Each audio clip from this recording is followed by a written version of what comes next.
ታሪክ አቧራ የጠገቡ መዛግብት ስብስብ ብቻ አይደለም። በተለይም በአፍሪካ ቀንድ ለሚገነባው አዲስ ጂኦፖለቲካዊ ጡንቻ ዋነኛ መሳሪያ ነው። ከኦቶማን ኢምፓየር ግርማ ሞገስ እስከ ዛሬዋና ዘመናዊቷ ቱርክ፣ ከጥንታዊቷና ስመ ገናኗ ኢትዮጵያ እስከ አሁኗ የአፍሪካ ብልጽግና ተምሳሌት የኢትዮ ቱርክ ትስስር ከ500 ዓመታት በላይ ተሻግሯል። ከ500 ዓመታት በፊት የጀመረው የሀበሽታንና የኦቶማን ግርማ ሞገስ ዛሬ በ21ኛው ክፍለ ዘመን ለኢትዮጵያ የባህር በር ጥያቄና ለቀጠናዊ የበላይነት ምን አይነት ስልታዊ መሳሪያ ይዞ ይመጣ ይሆን? ቆይታችን ይህንን ይመልሰዋል።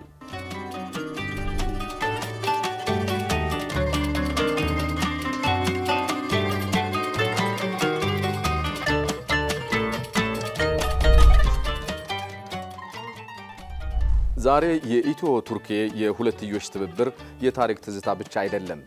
በፕሬዝዳንት ኤርዶዋን እና በጠቅላይ ሚኒስትር አብይ አህመድ መሪነት የሁለቱ ሀገራት ወዳጅነት ወደ ስትራቴጂካዊ የነጻነት ማማ ወጥቷል። ይህ ትስስር በ16ኛው መቶ ክፍለ ዘመን ኦቶማኖች ኢትዮጵያን ሀበሽታን ብለው በአክብሮት ሲጠሯት የጀመረም ጭምር ነው።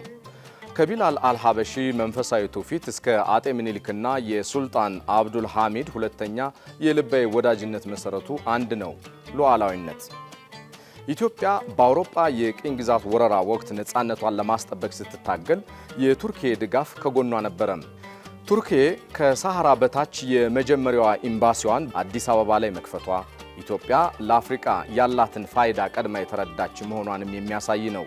ዛሬ ያው ታሪካዊ ትብብር ወደ ዘመናዊ የዲፕሎማሲ ድልድይነት ተቀይሯል። ፕሬዝዳንት ኤርዶዋን ቱርክዬ የዓለም ሀያል ተዋናይ ሀገር ለማድረግ የተጠቀሙበት መርህ ስትራቴጂካዊ ራስን በራስ ማስተዳደር ወይንም ስትራቴጂክ አውቶኖሚ የሚል ነው።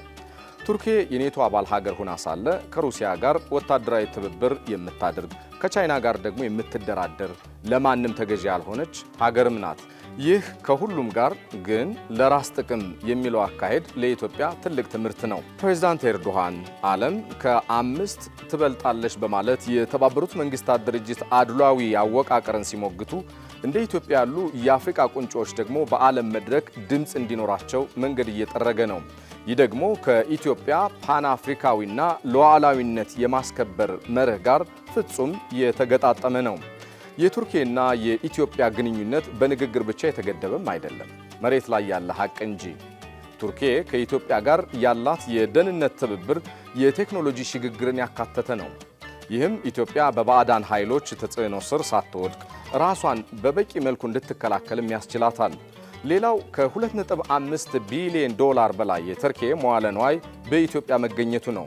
ከ200 በላይ ኩባንያዎች ከ20 ሺህ በላይ ለሚሆኑ ዜጎች የሥራ ዕድል ፈጥረዋል። ይህ በምዕራባውያን ዘይቤ የፖለቲካ ቅድመ ሁኔታ ሳይቀመጥበት የሚከወን በጋራ ጥቅምና በእኩልነት ላይ መሰረቱን የጣለ የትብብር አድማስ ነው። ዛሬ ኢትዮጵያ የምታነሳው ተገቢው የባህር በር ጥያቄ የቀጣናውን ጂኦፖለቲካም አሙቆታል።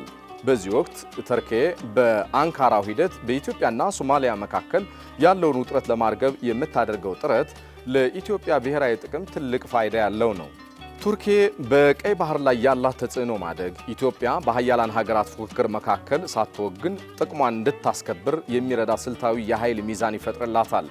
ቱርክ ከኢትዮጵያ ጋር ያላት ወታደራዊና ዲፕሎማሲያዊ ግንኙነት አዲስ አበባን በአፍሪካ ቀንድ ውስጥ ማንም የማይገፋት ሀያል እንድትሆንም ያግዛታል።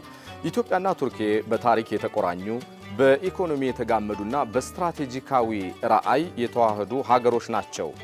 የአሁኑ ግንኙነት መልእክቱ ግልጽ ነው። ኢትዮጵያ የማንም ተከታይ ሳትሆን ከማንም ጋር በእኩልነት የመደራደር አቅሟን እያሳየች የምትገኝ የምስራቁ ቀንድ አካል ናት። ከአንድ ወገን ጥገኝነት ወጥቶ ብዙ አማራጮችን ይዞ በሉዓላዊነት ላይ ሳይደራደሩ ከዓለም ጋር መነገድ የቱርክ ትምህርት የኢትዮጵያም ተግባር ነው።